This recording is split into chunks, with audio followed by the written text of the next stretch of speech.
Hello everyone, welcome to my channel flaming live with सुधा।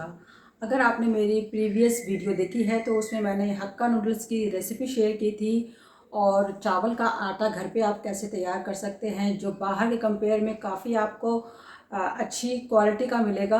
और उसके through आप कोई भी रेसिपी बनाएंगे तो रेसिपी का रिज़ल्ट बहुत अच्छा आता है, क्योंकि बाहर के आटे में पता नहीं होता है कि कौन से क्वालिटी का चावल यूज़ किया गया है। आप घर पे अपने हिसाब से अपनी क्वालिटी का चावल यूज़ करके आटा तैयार कर सकते हैं और उससे जो भी रेसिपी बनाएंगे चावल की वो बहुत ही औसम बनती है। तो मैंने पिछली बार चावल का आटा घर पे कैसे बनाते हैं वो दिया था और उसके थ्रू मैंने आपको फरा की रेसिपी दिखाई थी, चावल के आटे से जो यूपी या बिहार में फरा रेसिपी बनाई जाती है, जिसे दाल का स्टफिंग करके पीठा रेसिपी भी या गुठिया बोलते हैं, वो दिखाया था। और फिर मैंने उस वीडियो में बताया था कि मैं अगली वीडियो में चावल का आटा का डो कैसे बनाया जाता है, उसका एक अलग से थोड़ा सा टिप्स के साथ मेथड होता है। उसके साथ अगर आप आटे का डो लगाते हैं तो उसके बाद आप उस डो के बाद आप कोई भी रेसिपी बनाएंगे तो रेसिपी बहुत अच्छी बनती है, मतलब आटा आटा बहुत स्मूथ बनता है। फिर आप उससे कुछ भी बनाए तो वो फटेगा नहीं, वो क्रैक नहीं होगा, बहुत ही सॉफ्ट बनता है। तो आज की वीडियो में एंड में आटा का डो लगाना मैंने बताया है, तो बिल्कुल एंड तक देखिएगा वीडियो को। हक्का नूडल्स बताया था तो उसकी सब्जियों की घर पे बेसिक जो लेडीज़ होती हैं जो बिल्कुल भी चॉपिंग में एक्सपर्ट नहीं होती हैं, तो बेसिक स्टाइल में आप हक्का नूडल्स के लिए या किसी भी चाइनीज़ डिश के लिए सब्जियों को कैसे काट सकती हैं बिल्कुल नॉर्मल तरीके से, वो मैंने शेयर किया है। और अगर आप घी बनाती हैं घर पे, मलाई निकालती हैं, तो मलाई निकालने के बाद इकट्ठा होने के बाद अगर आपके पास फूड प्रोसेसर है या फिर मिक्सर जार कुछ भी है तो उसके थ्रू आप कैसे मलाई को फटाफट सॉफ्ट करके मक्खन कैसे निकाल सकती हैं। और घी बनाने का क्या टिप है, लास्ट में घी किस स्टेज पे बना के छोड़ना चाहिए कि आपकी घी बहुत अच्छे से दानेदार बने और ज़्यादा दिन तक चले, ख़राब ना हो। तो ये सारी चीज़ें हैं वीडियो में आज मेरे, तो अंत तक देखिए, शायद आपके लिए यूज़फुल हो। तो चलिए शुरू करते हैं आज की वीडियो।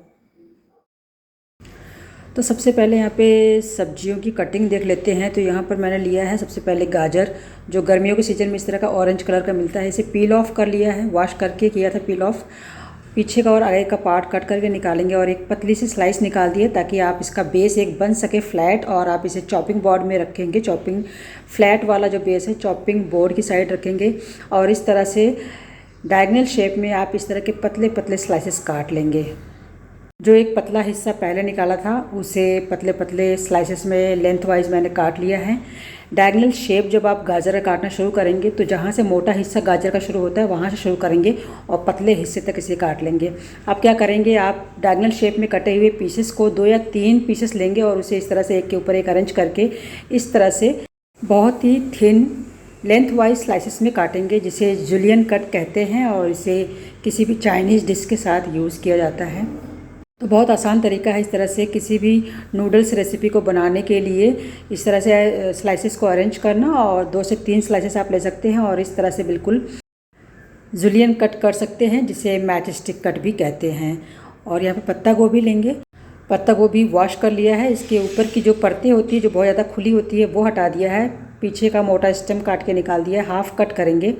तो ये जो पत्ता गोभी है मेरे पास काफ़ी खुली खुली है बीच में, और बहुत गफ़ वाली भी पत्ता गोभी होती है, तो अभी मेरे पास ये आज शॉप से आया है। तो चौथा हिस्सा किया है मैंने पत्ता गोभी, पहले आधा किया फिर उसका एक और हाफ़ किया। तो यहाँ पे जो आप देख रहे हैं ये मोटा वाला स्टेम हटा देंगे, इसे नहीं लेंगे। इसे आप सूप बनाने में यूज़ कर सकते हैं।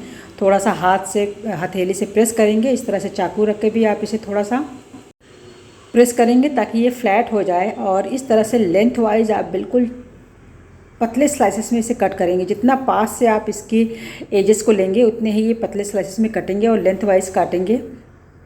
इस कट को, कैबेज के इस कट को सेफोनॉट कट कहा जाता है। इसे पतले पतले श्रेड में कट कर लिया जाता है और इस तरह से आपकी पत्ता गोभी शेफोनॉट कट में नूडल्स के लिए तैयार है। यहाँ पे एक ऑनियन लिया है, बीच का हिस्सा बिल्कुल काट के जो प्लेन हिस्सा है कटा हुआ उसे चॉपिंग बोर्ड की तरफ रखेंगे और एक साइड से शुरू करके इसके बिल्कुल पतले पतले स्लाइसेस कट कर लेंगे और इस तरह से उसके सारे लच्छे अलग कर लेंगे। उसके जो एक छोटे छोटे पतले पतले पीसेस हैं बिल्कुल अलग कर लेंगे, और बिल्कुल इतने पतले होने चाहिए जैसे आपके नूडल्स पतले होते हैं, ताकि ये सारी चीज़ें नूडल्स के साथ आपस में घुल मिल जाए, अलग ना दिखाई दें बहुत।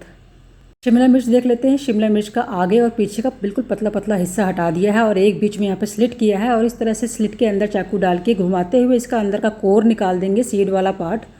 और इस तरह से हमें एक शिमला मिर्च की शीट मिल गई है लंबी सी, जिसको मैंने एक बड़े स्क्वायर पीसेस में कट कर लिया है।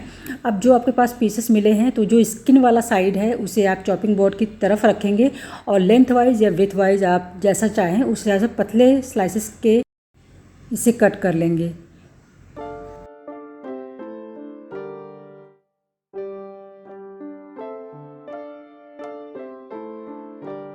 तो आपने देखा यहाँ पे नूडल्स के हिसाब से सारी सब्जियाँ कट चुकी हैं। बिल्कुल बेसिक तरीका है काटने का, इसे आप एज ए सैलड भी यूज़ कर सकते हो और नूडल्स के लिए तो बिल्कुल परफेक्ट जाने वाला है। अब मैं यहाँ पे आपको दिखा रही हूँ, आप अगर मलाई इकट्ठी करते हैं घी बनाने के लिए तो आप 20 से 25 दिन की रखी हुई फ्रिज में घी कैसे बना सकते हैं। मौसम अगर हल्का ठंडा है, मलाई आपकी बहुत ठंडी है और काफ़ी थोड़ी सी स्टिफ यानी कि थोड़ी सी वो हार्ड हो चुकी है मलाई रखे रखे, तो ये फ्रेश मलाई है जो मैंने दूसरा बर्तन लगा लिया है। इसमें फ्रेश मलाई फिर जाने वाली है। 2 बर्तन मेरे पास फुल हो चुके हैं जिसकी मैं मक्खन बनाने वाली हूँ और उसके बाद इसका घी बनेगा। तो ऊपर की लेयर काफ़ी हार्ड हो चुकी है, तो इसे हाथ से मसलना थोड़ा सा मुश्किल होता है क्योंकि थोड़ा ठंडा ही रहे, फ्रिज से निकालते ही इसे मसलें तो अच्छे से मक्खन निकल जाता है। तो हाथ से इसे मसलने मैं नहीं जा रही हूँ। यहाँ पे मेरे पास फूड प्रोसेसर है। अगर आपके पास फूड प्रोसेसर है या फिर कोई ग्राइंडर मिक्सर जार में डाल के भी आप इस काम को कर सकते हैं। फूड प्रोसेसर में भी मक्खन बनाने का ब्लेड होता है बट वो ज़्यादा वर्क नहीं करता है जितना मैं बताने जा रही हूँ कि मैं फूड प्रोसेसर में जो चॉपिंग ब्लेड होता है बड़े जार के साथ उसमें डाल के इसके मलाई को पहले मैं सॉफ्ट करूँगी। तो दोनों बर्तन की मलाई को डाल लेंगे इस बड़े वाले जार में जिसमें मैंने लगाया है चॉपिंग ब्लेड। तो बस चॉपिंग ब्लेड सेट कर दिया है और दोनों बर्तन की मलाई मैंने जार में शिफ्ट कर दी है।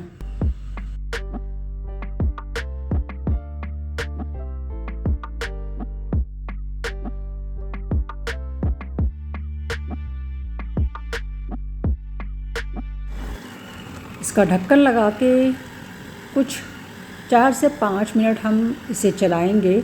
आपको दिखेगा मलाई इसमें अच्छे से घूम रही है और जो इसके स्टिफनेस है वो बिल्कुल सॉफ्ट में कन्वर्ट हो जाएगा और आपके यहाँ पे बिल्कुल स्मूथ मलाई मिलेगी जिसे आप एक बड़े बर्तन में निकाल लेंगे। मलाई अभी भी ठंडी है क्योंकि मैंने इसे बिल्कुल फ्रिज से निकाल के ही काम शुरू कर दिया था। इसमें थोड़ा सा ठंडा पानी और आइस क्यूब डाले हैं जिससे मक्खन हमारा इस पानी में और आइस क्यूब की वजह से ठंड की वजह से इकट्ठा हो जाएगा। और आप देख सकते हैं बिल्कुल इसका टेक्स्चर बिल्कुल सॉफ्ट है क्योंकि हमने इसे चॉपिंग ब्लेड के साथ चला दिया था और ठंडे पानी और आइस क्यूब की वजह से ये मक्खन बिल्कुल इकट्ठा हो गया है। और इसे आपको जो हमने पानी डाला था उसमें मक्खन से निकला हुआ दूध अलग हो जाता है और मक्खन आपका अलग हो जाता है। अब इसी कढ़ाई का यूज़ करते हुए इस मक्खन से हम घी बनाएंगे। गैस ऑन करके रख दिया है मैंने, मक्खन को धीरे धीरे पिघलने देंगे।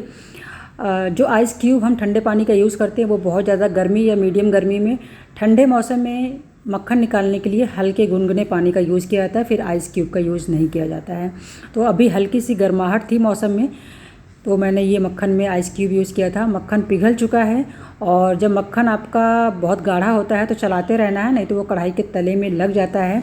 कभी मेरा नहीं भी लगता है बिल्कुल स्पैचुला, क्योंकि मैंने आज फ्लैट स्पैचुला नहीं लिया था तो लग गया है थोड़ा। अभी मैंने फ्लैट स्पैचुला लिया है और चलाते रहना है। अब यहाँ पे काफ़ी हद तक घी निकल चुका है लेकिन जो हमारा इसमें खोवा है वो इस तरह से डार्क ब्राउन होना चाहिए। बहुत डार्क ब्राउन भी नहीं है, काला नहीं हो गया है, एक जो ब्राउन का डार्क कलर होता है वो आया है। इस पॉइंट तक हमें घी को पकाना है।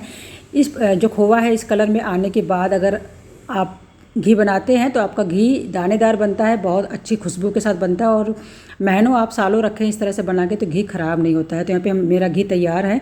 तो इस तरह से आप मक्खन और घी निकाल सकते हैं और घर के बनाए हुए ताज़े घी की बात ही अलग होती है। तो घर पे आप मलाई निकालिए, दूध में जितनी भी मलाई आती है और इकट्ठा करिए और इस तरह से मक्खन और घी घर पर ही बनाइए। अब ये है चावल का आटा, जिसे मैंने पिछली वीडियो में बताया था आपको, जैसे मैं बता चुकी हूँ कि मैंने शेयर किया था घर पे चावल का आटा कैसे बनाएं। तो उसी का आधा बचा हुआ ये चावल का आटा मेरे पास 1 कप बचा है जितना मैंने बनाया था। ये पहले भी मैं 1 से 1.5 कप यूज़ कर चुकी हूँ और ये चावल का आटा बहुत ही फाइन पाउडर बना है और इसका टेक्स्चर मार्केट के कंपेयर में बहुत अच्छा होता है, स्वाद बहुत अच्छा होता है। तो इसे क्या करना है, डो बनाने के लिए जितना आप चावल का आटा लेंगे उतना ही पानी लेंगे। गैस ऑन करके पानी को बॉयल होने देंगे। इसमें थोड़ा सा नमक और 1 छोटा चम्मच, 1 कप चावल के आटे के साथ 1 छोटा चम्मच देसी घी डाला है और चुटकी भर आप 1/4 टीस्पून नमक डाल सकते हैं। जैसे ही बॉयल आ जाए पानी में, इसमें हटा लेंगे, गैस ऑफ करेंगे और इसी तुरंत बॉइलिंग पानी के साथ हम चावल का आटा मिक्स कर देंगे और स्पैचुला के हेल्प से इस पानी के साथ चावल के आटे को मिक्स करेंगे। जैसे ही ये अच्छे से मिक्स हो जाए तो इसे ढक देंगे कुछ 10 मिनट के लिए। तो अभी आटे में काफ़ी गर्माहट है, स्पैचुला से मिक्स किया है और इसमें काफ़ी गर्माहट है, 10 मिनट के लिए ढक दिया है। अब मैं वापस 10 मिनट के बाद दिखा रही हूँ। अब इतना गर्म है कि आपका हाथ इसे सह सकता है, ढकने की वजह से जल्दी ठंडा नहीं होता है। तो इतना गर्म रहे कि आपका हाथ इसे आसानी से सह सके, गर्माहट ज़रूर होनी चाहिए और उसी टाइम आप इसे हाथ से इस तरह से मसलेंगे। तो कुछ 4 से 5 मिनट के लिए आपको इस आटे को मसलना है और इसके बाद आपका ये चावल का आटा किसी भी तरह की रेसिपी बनाने के लिए तैयार है। जैसे कि गणेश चतुर्थी के समय महाराष्ट्र में उगडची मोदक बनाते हैं जो चावल के आटे से, उसके लिए भी इसी तरह से आटा लगा सकते हैं। बिहार और यूपी में जो फरा बनाया जाता है दाल को स्टफिंग करके, उसके लिए भी आप इसी आटा से इसी तरह का आटा बना सकते हैं और रोटी बनाने के लिए भी आप इसी तरह का आटा बना सकते हैं। तो कैसी लगी आपको आज की वीडियो बताइएगा ज़रूर। अच्छी लगी हो, यूज़फुल लगी हो तो लाइक ज़रूर करिएगा और आगे ऐसी बहुत सारी मेरे चैनल पर इस तरह की वीडियोस पाने के लिए मेरे चैनल को सब्सक्राइब करना बिल्कुल मत भूलिएगा। मिलती हूँ अगली वीडियो में। Till then take care of yourself. Bye bye.